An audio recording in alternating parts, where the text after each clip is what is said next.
All right. Shanu, what do we call this in Punjabi? All right, what about this one? Mango. Mm-hmm. Naranja.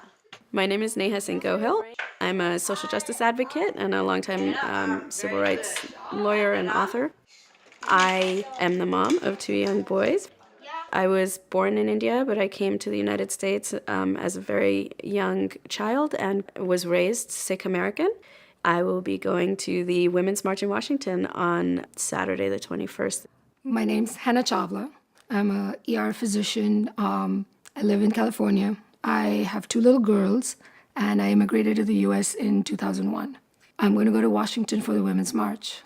One of the most upsetting things that came up repeatedly in Donald Trump's comments during the campaign and the final days of the election season were all of his comments about Muslims. Donald J. Trump is calling for a total and complete shutdown of Muslims entering the United States. I am not myself a Muslim, but the idea that somebody can single out people of a faith in a place like America, where, I mean, this is a melting pot of so many different cultures. It reminded me of what happened in World War II with the Japanese internment. Evacuation. More than 100,000, all of Japanese ancestry, removed from their homes in the Pacific Coast states.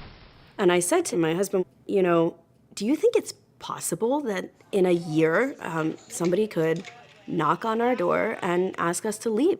And, you know, my husband is an immigrant. He came here after we got married, and I came here when I was a baby. But it took him the blink of an eye to turn around and say, of course it could happen. The election day for me was a given for a Hillary win, and I was very excited. I took my daughter out of school. She's in 2nd grade, and we went to our polling booth with my husband, and I let her press the button, and she voted for Hillary. To me, that seemed like such a momentous occasion, a moment, because here I was with my girl, voting for another woman president, and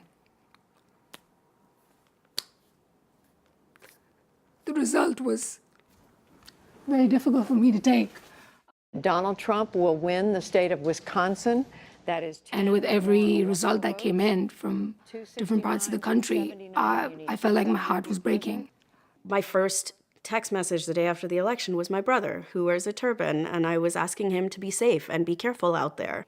That fear comes from having seen what happened after 9/11 in this country. And as an attorney, I represented and worked with several folks who had been the victims of hate crimes.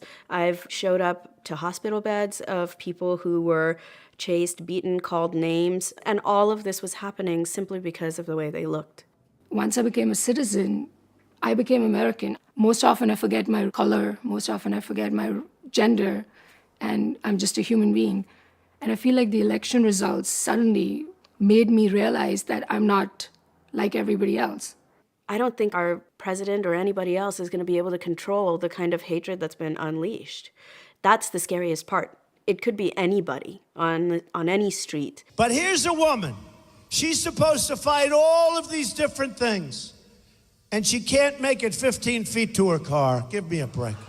Give me a break. But when I saw Trump just talking about women in such poor terms, with such little respect, and getting away with it, I expected more outrage.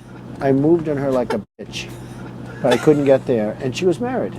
There was this huge part of the population that made excuses for his behavior, and that to me was mind-boggling.